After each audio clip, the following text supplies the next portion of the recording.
I was 11 years old when my little sister Diana was born. Years later, I'd learned that she wasn't a planned pregnancy like I was, but my parents firmly believed in fate and that everything in the universe happens for a reason.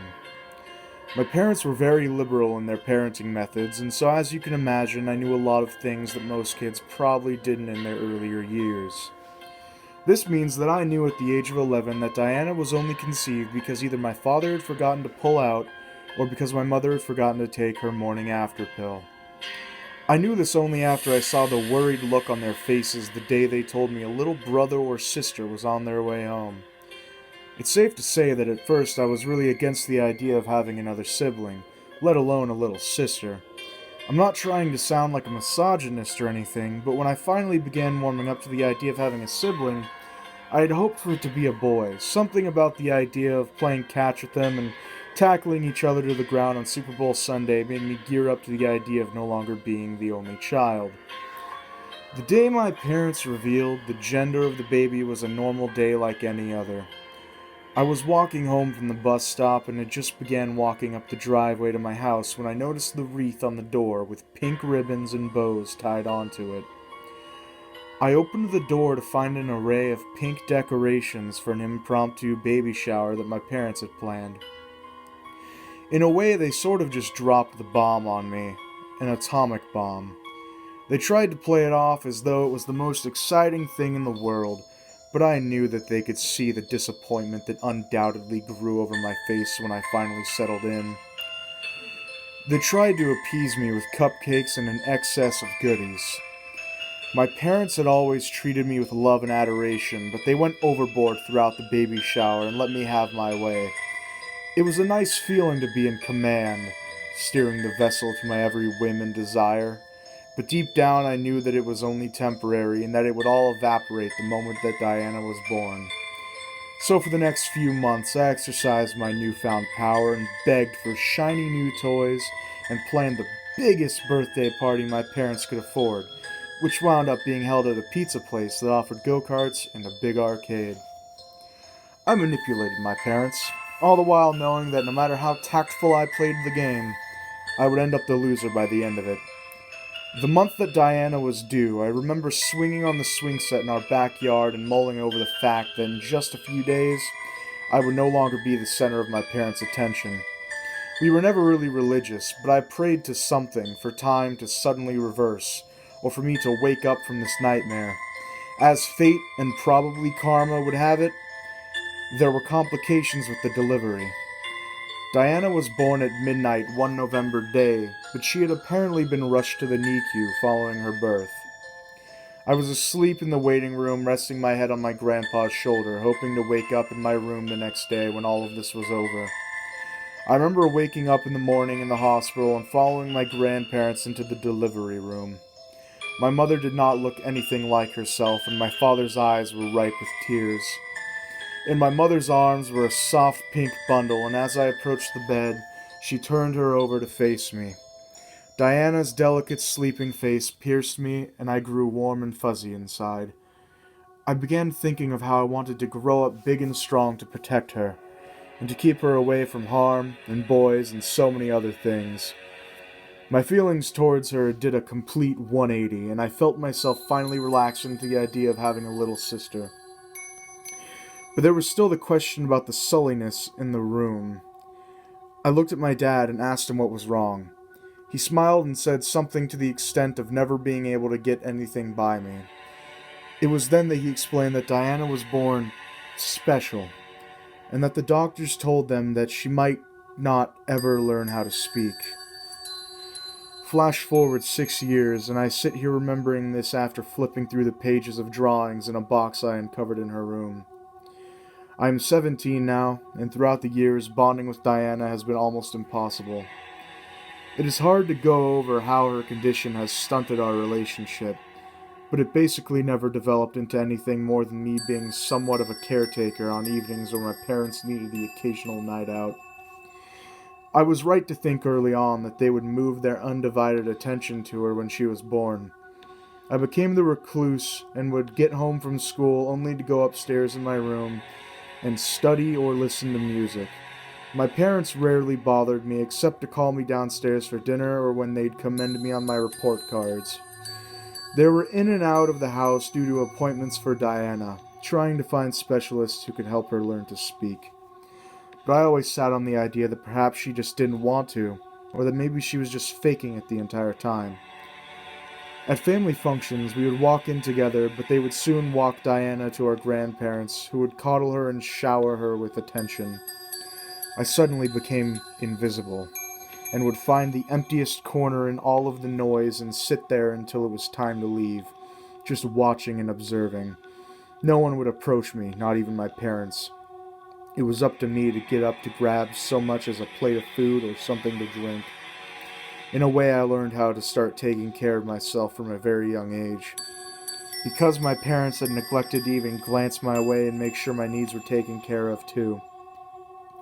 For a while, I couldn't help but to grow resentment towards my parents, and yes, even toward Diana. That dizzying feeling of knowing that the world was spinning while I was stuck in place began creeping over me again. I tried not to blame them, but the jealousy inside me would not back down. My resentment eventually grew into anger, until ultimately the sight of Diana would make my stomach turn. My parents don't know this, but my 17th birthday was 2 days ago. It slipped by like just another ordinary and uneventful day in time. No one wished me a happy birthday or even called me to wish me a special day. When my parents announced that they would be heading to Houston to see a new specialist, the option of tagging along wasn't offered. They purchased an abundance of frozen food and told me not to get into any trouble while they were away. In a way, I was very relieved for the little vacation away from the dynamic that they carried with them. I saw it as an opportunity to pig out and watch as much TV as I wanted. It wasn't until the very next day that I awoke around noon and went through the motions of getting showered and into some lounge clothes that a sudden itch froze inside me. I was walking down the hallway toward the laundry room when I passed by Diana's room. It may sound odd now, but that part of the hallway was suddenly colder than the rest of the area, and the sensation emanated from Diana's room. I instantly grew goosebumps up and down my arms and forced a knot down my throat that hadn't been there before. I have no idea what compelled me to do so, but I placed my hand on the doorknob and turned it, half expecting to see a ghost on the other side. But alas, the room was free of any ghouls, and was coated in the thick filter of Barney the dinosaur purple that was cast by the sun as it worked through the curtains on the window. Her bed sheets had always been a sterile white, overflowing with pillows and stuffed animals. I stood in the threshold of the doorway for a moment before stepping into her room and moseying around. I had no intentions of sifting through her things, but something drew me to that small built-in daybed that was pressed up against the window. My fingers curled under the cushions and pulled upwards, revealing a chest-like frame with a latch. I lifted the latch and discovered a purple box. Diana's name was scribbled in her handwriting across the lid, and a flowery design adorned its sides. I removed the lid to find several sheets of drawing paper inside, all containing her artwork on them.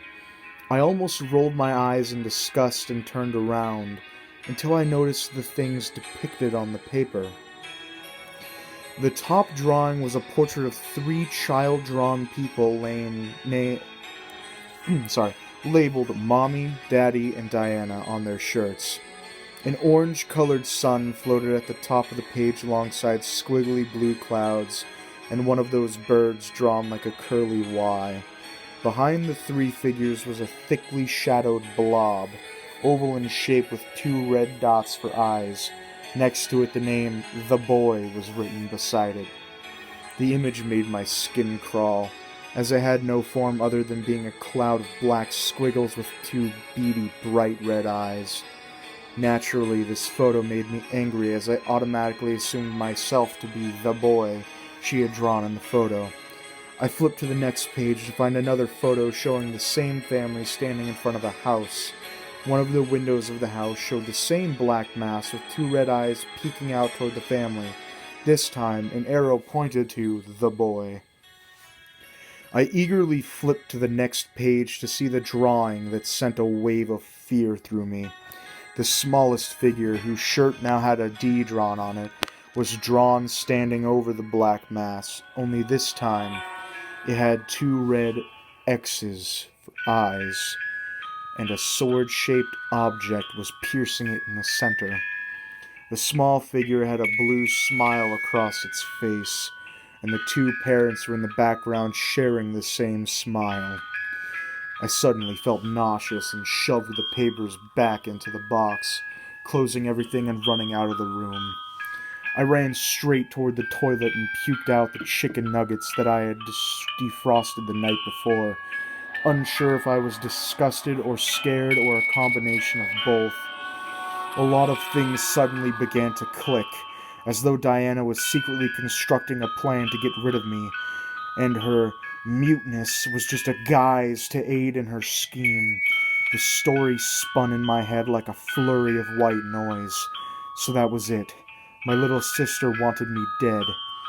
I tried to recollect my thoughts, and when I finally did, I came to a sudden realization. The picture she had drawn was her depiction of what was in store in my future. Diana would be carrying out the deed herself. Who would suspect her at her young age to be capable of such a crime?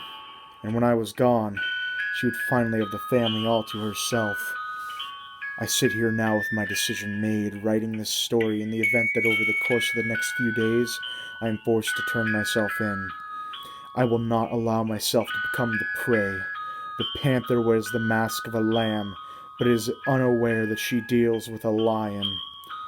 I have to kill Diana before she kills me.